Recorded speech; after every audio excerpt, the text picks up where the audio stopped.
está fazendo é isso. Construir um lugar bacana, mas a gente sabe que Deus habita no nosso coração, mas a gente quer fazer isso mesmo assim, para alegar o coração dele, para que pessoas possam chegar aqui e se sentir amarradonas de estar aqui com a gente. Valeu! Paz, gente, aqui é o pastor Alexandre, tudo bem? Estou aqui com mais um review, dessa vez comentando o culto dia 5 de maio de 2024, onde nós falamos a segunda parte da mensagem da vida do Espírito. Dessa vez, a missão do Espírito, o convencimento do homem de todo pecado, de toda justiça e todo juízo. João capítulo 16, versículos 7 a 8. Começamos essa mensagem fazendo uma distinção muito importante. Irmão, uma coisa é você pecar, e as epístolas de João vão dizer que nós vamos pecar, sobretudo a primeira epístola.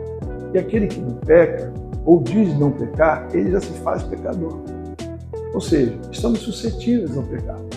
Porém, o mesmo João, no delongar da epístola, do capítulo 1, da epístola 1, ele mesmo vai criticar isso. Ele mesmo vai dizer assim: filhinhos meus, fala essas coisas para que não pequeis, pois aquele que vive em pecado nunca conheceu a Deus. Isso é muito forte. Por quê? O que a Bíblia está distinguindo? Uma coisa é um ato involuntário de pecado. Uma coisa é uma vida que já não tem nenhum prazer do pecado, já não há deleite nisso.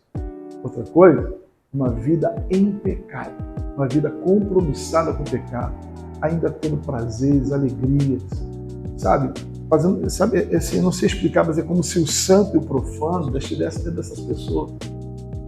A palavra de Deus abomina isso. Em toda a Escritura, a palavra de Deus abomina isso. Existe algo que Deus abomina, é quando o santo e o profano adentram no mesmo lugar. Várias pessoas foram condenadas por isso. Sim, não. Ou adoramos a Deus, ou adoramos a Mamon. Deus não divide a glória dele com ninguém. A graça não é um instrumento de permissividade, é um instrumento de santificação. E é pela graça que nós conseguimos isso. Porque nós não conseguimos nos santificar, mas aquele que é santíssimo nos santificará por meio da sua graça e redenção. Ou seja, irmãos, foi uma noite muito preciosa. Colocamos o pecado no seu lugar, ajustamos esses fundamentos e, sinceramente, teve algo muito importante para mim.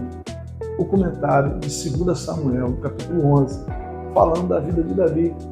Lá no versículo 11, versículo 1. No capítulo 11, versículo 1 diz assim: no tempo onde os reis iam à guerra, Davi ficou em casa. Irmãos, a palavra pecado, como foi dita no culto, significa armatia, está fora de um propósito.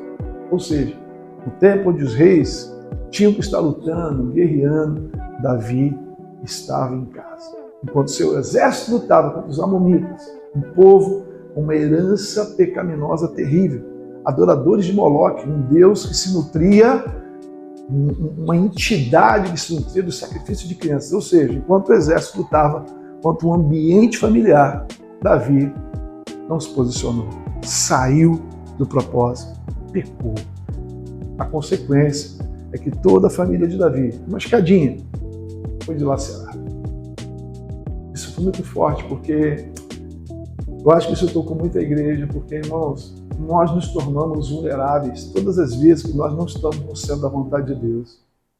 Nós precisamos de entender que nós estamos numa guerra espiritual. Dia 5, um dia posterior ao show que teve aqui no Rio de Janeiro, no meio do show dessa cidade, você sabe do que eu estou falando, a desgraça acontecia no Rio Grande do Sul. Será que isso é acaso? Dando um pouquinho, nós vimos que uma nuvem, não sei, um impedimento climático na cidade do Rio de Janeiro, que subiu um calor e impediu a corrente de frio circular. Irmãos, uma coisa louca, você pode pesquisar.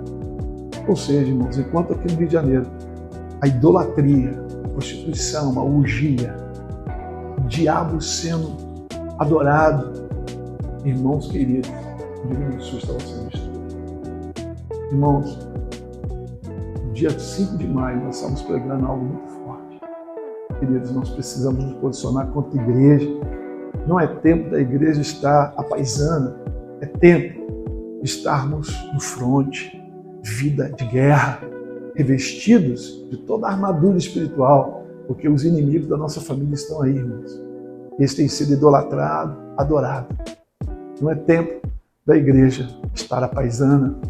Nós precisamos entender uma coisa: somos pecadores, vamos errar, mas nós não temos mais prazer no pecado. Nossa vida agora está nas mãos do Senhor. Nossa alegria, nosso prazer, nossa satisfação é em adorar a Deus e servi-lo de todo o nosso coração, força e entendimento. De maneira tal que o centro da vontade de Deus não apenas seja o lugar da nossa obediência, mas seja o lugar do nosso prazer, da nossa força, onde vai fazer diferença.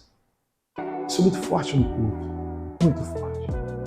Eu lembro de algo muito do Espírito Santo. Davi praticamente perde uma filha estuprada, um filho mata o outro, depois a criança de Betseba morre, Absalão bate o irmão, uma loucura toda, Joabe no final mata o filho. Irmãos, percebam, todo lugar onde a família está sendo dilacerada, nós precisamos fazer uma reflexão, nós precisamos nos posicionar. Deus é um Deus de restauração. Queridos, só existe Absalões, porque de alguma maneira alguma coisa está fora de ordem. Quando o pecado de Amon entra numa casa, ela vai destruir legados e destinos, vai ferir, vai jogar paz contra filhos, filhos contra pais. Irmãos, o diabo é inimigo da família. Esteja no centro da vontade de Deus, esteja no lugar onde tudo frutifica, no lugar onde a obediência cria raízes, onde as raízes da obediência se estabelecem, frutos maravilhosos surgem. Você não foi chamado para perder a sua casa, você não foi chamado para perder para a mão, você não foi chamado para ser dominado pelo pecado, pelo contrário, você agora em Cristo Jesus e pela graça tem autoridade no Espírito Santo para vencer o pecado que todo dia te visita. E se pecar, a graça regeneradora, o amor, a misericórdia nos levanta, você já não é mais escravo disso. Você é um homem de Deus, você é um santo homem de Deus, que tem suas falhas, que comete seus erros, mas o Espírito Santo habita em você para redimir, santificar, ajustar, fortalecer, pois você e sua casa, meu irmão, servirão ao Senhor. Isso é palavra, isso é promessa, se aproprie. Deus te abençoe. O pecado não tem mais domínio sobre a sua vida. O pecado será vencido pela unção, já está em você. O Espírito Santo habita em você. Que Deus te abençoe e que essa breve reflexão te leve a convencimentos da parte de Deus acerca de mudanças que você precisa tomar, de maneira que você siga caminhos prósperos e abençoados no Senhor.